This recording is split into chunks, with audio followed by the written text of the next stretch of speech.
कर रहे हैं। महाराज जी थोड़ा सा आज के माहौल के बारे में बताओ थोड़ा सा।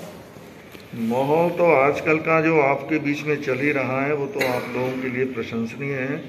देश के अंदर राम राज्य का एक पुनर्गठन और एक निर्माण का एक कार्य चल रहा है, जिसको आप भी देख रहे हैं, हम भी देख रहे हैं।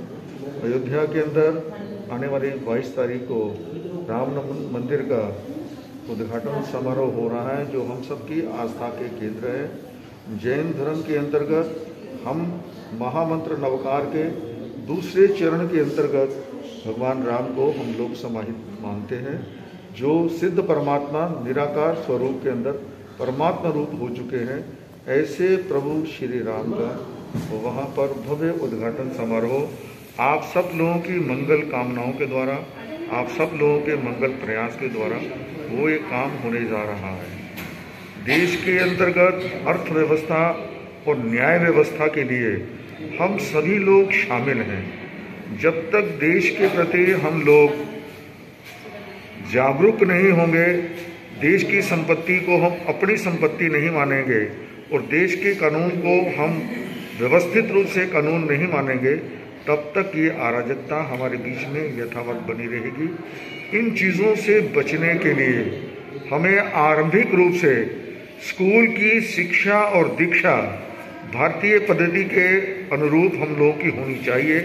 जो हमारी गीता हमें सिखाती है या जो हमें धार्मिक ग्रंथ हमें सिखाते हैं, जो मनुस्मृति हम लोगों को संदेश वाहक है, जो जैन पद्धति हर पद्धति के अंतर्गत न्याय व्यवस्था है, उस न्याय व्यवस्था के अंतर्गत हम लोग उस न्यायोचित ढंग से अपना जीवन व्यतीत करें। आज की तारीख में कोई भी अगर बाहर विद्रोह होता है, दूसरों के घर टूटते हैं, अपना घर कोई नहीं तोड़ता।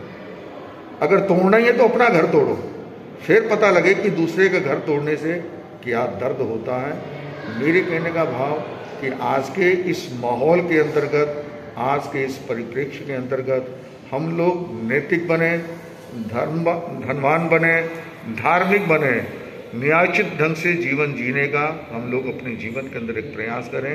और जो एक लहर चल रही है, जिस लहर के अंतर्गत ये सारा अयोध्या धर्म में, राम में होने जा रहा है, आप भी उसमें शामिल होइए। और दूसरे पक्ष के अंतर्गत आने वाला जो आपके बीच में एक चुनाव भी आ रहा है, आपके पास 5 साल के बाद एक वोट देने का अधिकार आपके बीच में आता है। अगर आप लोग न्यायप्रिय व्यक्ति को वोट देते हैं, वो किसी भी समाज का हो, किसी भी कैडर का हो, उससे मेरे को कोई मतलब नहीं है, मगर मैं ये जरूर चाहूँगा कि ऐसे बेदाग व्यक्ति को आप लोग लेकर आएं, जिसके पीछे कोई दाग ना हो, जो किसी अभियोग के अंदर उलझा हुआ ना हो, जिसके ऊपर कोई केस ना चल रहा हो, और जो व्यक्ति देश के हित में सोचता हो। आज की तारीख में हमास और इजराइल की लड़ाई लगी, वो क्यों लगी वो उनको पता होगा, मगर मेरे कहने का भाव कि देश के प्रति इजरायली लोगों का, जो इंडिया में भी थे, विदेशों में भी बैठे थे, मगर वो लोग सभी अपने देश के लिए वापस लौट गए, जहां वो घूमने आए हुए थे, पर्यटक बन के आए हुए थे, मगर देश की आन बान शान के ऊपर जब उनको की जरूरत पड़ी तो सारे इजरायली इजराइल पहुंच गए। जापान का जज्बा है, बार बार भूकंप आता है, बार बार बर्बादी होती है, मगर वो लोग संगठित व्यवस्थित जीवन जीते हैं और सभी जापानी एकजुट होकर देश के प्रति जागरूक हो जाते हैं। हम भारत का सपना भी ऐसे ही संजोते हैं। पुराने ऋषि मुनियों ने, राजाओं ने, महाराजाओं ने इस देश के लिए अपना सर्वस्व न्यौछावर किया।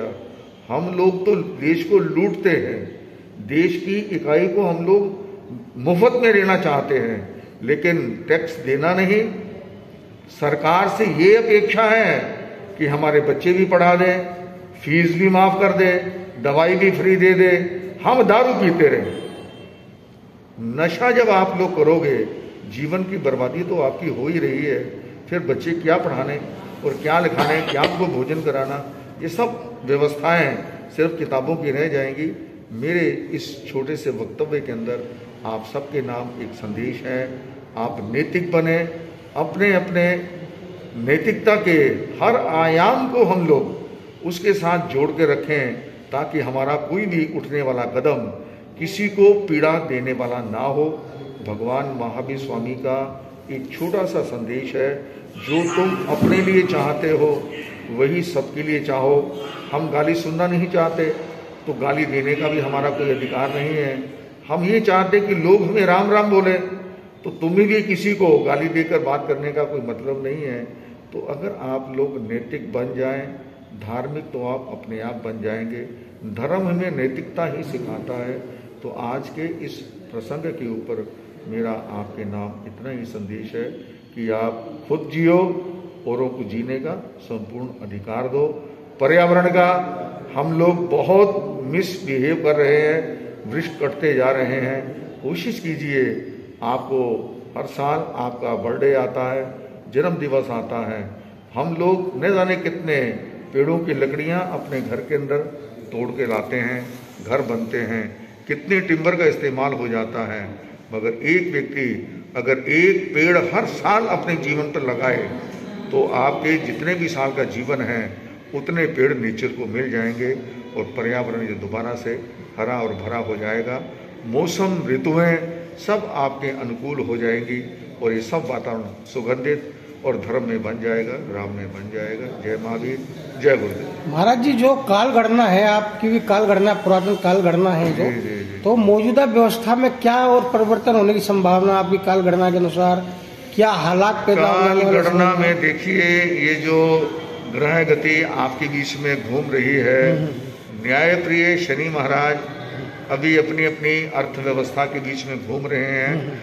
और जो व्यक्ति आज तक अपने गुनाहों को छिपाता आ रहा है, ये शनि महाराज का न्याय का डंडा उन सब के ऊपर बरसने वाला है। इसलिए पाप का बीज जहां मर्जी बोलो वो कभी ना कभी तरवर बन के हमारे सामने आ ही जाता है। तो ये गणना अभी हमारे बीच में चल रही है। राहु, शनि और केतु, ये तीनों की व्यवस्था हमारे बीच में ये 24 की गणना के अंतर्गत बहुत बहुत कुछ दिखाएगी, जिसकी तो क्या परिवर्तन का सूत्रपात होगा, युग परिवर्तन का सूत्रपात होगा इस साल में 2024 में? युग परिवर्तन तो हर वक्त हो रहा है। जिस परिवर्तन की हम बात कह रहे हैं, स्कूलों के अंतर्गत जो बच्चे पढ़ने जाते हैं वो युग परिवर्तन का ही एक छोटा सा स्वरूप है। हम नैतिक बन जाएंगे, ये तो वैसे ही बदल जाएगा। जैसे आज इस वर्ष धार्मिक वर्ष है 2024, 24 वर्ष है, धार्मिक वर्ष है, कई धार्मिक घटना हो रही है। वो धार्मिकता के मतलब कई साल के बाद जो घटनाएं आती हैं वो इस साल में भी आने की संभावनाएं बन रही हैं। जैसे जैसे व्यवस्थाएं आगे बढ़ेंगी, सबका आपको बीच में ज्ञान होता चला जाएगा। अभी आज के दिन में हम लोगों ने कल भगवान पार्श्वनाथ का दीक्षा कल्याणक मनाया था, आज भगवान का जन्म कल्याणक हम लोगों ने मनाया। तो ये अभी साल की शुरुआत जैनों के इस पर्व से आरंभ हुई है। आने वाले टाइम के अंदर भी ऐसी धार्मिकताएं हमारे बीच में प्रकट होंगी। क्या परिवर्तन होगा इस साल में आपकी काल गणना के अनुसार? क्या इस साल में परिवर्तन होगा? इस परिवर्तन के अंतर्गत आपकी वोट बैंक से होगा। जी। अगर आपका सशक्त मजबूत वोट बैंक देश के न्यायोचित व्यक्ति के लिए जाएगा तो परिवर्तन ही परिवर्तन है। महाराज जी, आपको बहुत बहुत धन्यवाद, आपने समय दिया।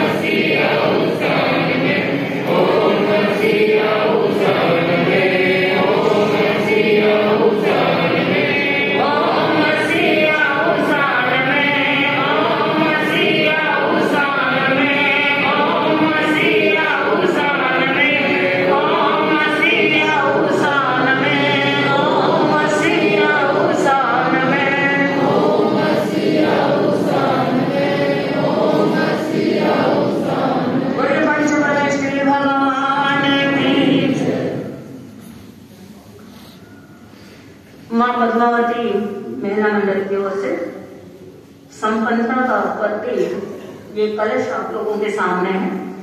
जाते हुए अपने जेब और अपने हाथों को पवित्र करके जाएंगे। क्योंकि जब भी हम कोई जप करते हैं तो उसके बाद दान का होता है, जरूरी होता है।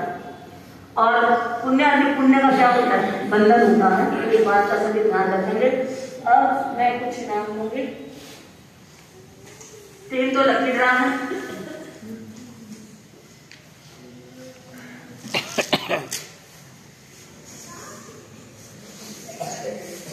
और जो शहर के प्रधान अशोक जी,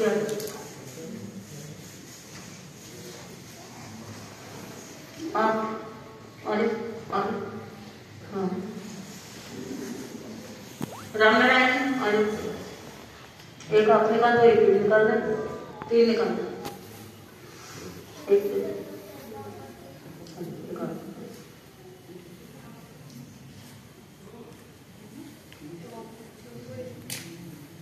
आप खड़े भी हो, लेके भी जाना सकते।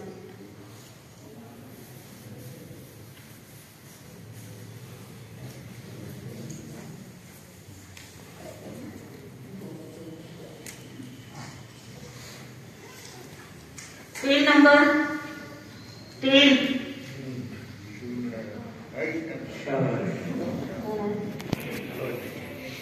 डेली का रश होता है।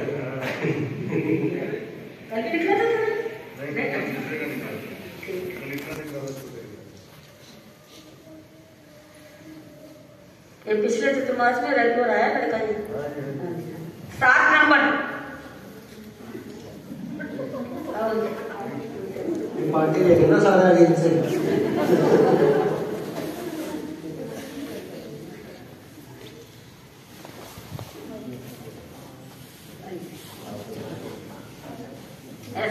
ऐसे कर लेना हाथ ऐसे। 19 नंबर 19 नंबर आओ ध्यान दीजिएगा।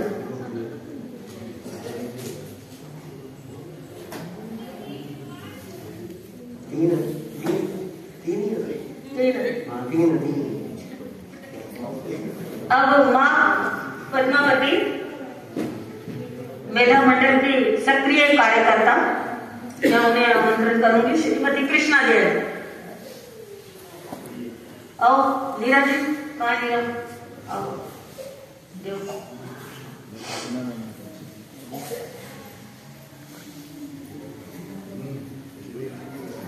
श्रीमती सुशीला देवी, जिन्होंने पिछले चतुर्मास में कंधे से कंधा मिलाकर बड़ी सक्रियता के साथ चतुर्मास को निभाने में अपना योगदान दिया। सुशीला जी। उर्मिला जी, विमल जैन, उर्मिला चाची, रिमोट खुले लो चाची का।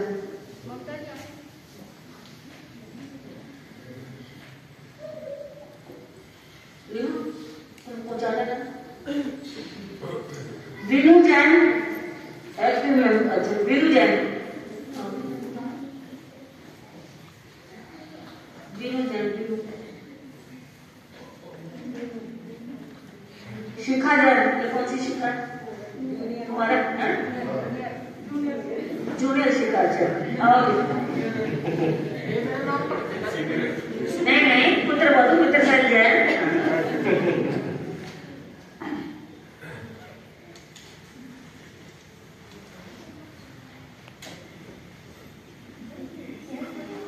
और कोई बस, और मंगल पाठ सर जाते हुए ध्यान रखना, गणेश जी चमके गए ध्यान इसकी श्रद्धा हो।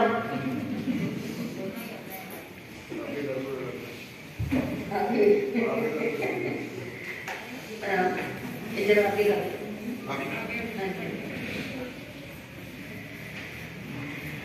बोली चिंतामणि पार्श्वनाथ भगवान की।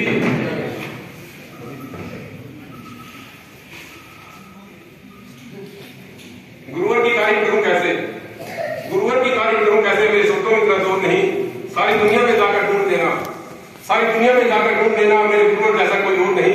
हृदय से महावीर सुमरन किया तो, हृदय से महावीर सुमरन किया तो आवाज गुरुवर तक जाएगी। गुरुवर ने तो सुन ली हमारी, तो हर बिगड़ी ही बन जाएगी, तो हर बिगड़ी ही बन जाएगी।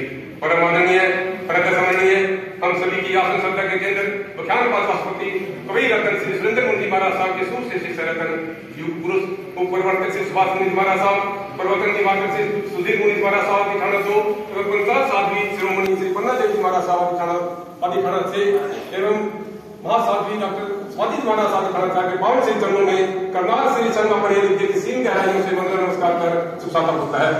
धर्म प्रेमी भाई बहनों, यह करनाल नगर का वास्तव का होगा नहीं अभी तो परम स्वर्ग का परिचय की आज पूज्य गुरुदेव श्री महाराज के पावन सानिध्य में एवं पुनीत महाराज के पावन सानिध्य में चिंतामणि पार्श्वनाथ भगवान का 29वां दीक्षाकरण दिवस बहुत ही हर्षोल्लास के साथ बुद्ध स्थापना होना आ रहा है। मैं पूज्य गुरुदेव पुनीत महाराज का बहुत धन्यवाद करता हूँ और विशेषकर स्वाति महाराज साहब की सुशिष्य सुधीपति जी महाराज साहब का भी बहुत बहुत धन्यवाद करता हूँ कि यहाँ इतनी भीषण सर्दी में अपना हनुमान गले से चल करके यहाँ पर पहुंचे। मैं यहाँ पहुंचने पर पूज्य पुनीत महाराज साहब का हार्दिक अभिनंदन स्वागत करता हूँ। धर्म प्रेमी भाई बहनों, जैसे कि हमें ज्ञात है कि पूज्य गुरुदेव सिंह महाराज एवं पुनीत महाराज सोमवार को यहाँ से ज्ञान करने का विचार बना रहे हैं। मैं पूज्य गुरुदेव चरणों में विनती करता हूँ कि हे गुरुदेव एवं पुनीत महाराज करनाल श्री संघ आपके पावन से चरणों में विनती करता है कि मकर संक्रांति तक का समय श्री संघ को प्रदान करने की कृपा करें। आपके लिए कृपा होगी क्योंकि मौसम भी काफी खराब है। मेरा मैं पुनीत महाराज से निवेदन है कि यहाँ पर अधिक से अधिक समय देकर हम चिंतन करेंगे। चिंतामणि पार्श्वनाथ भगवान की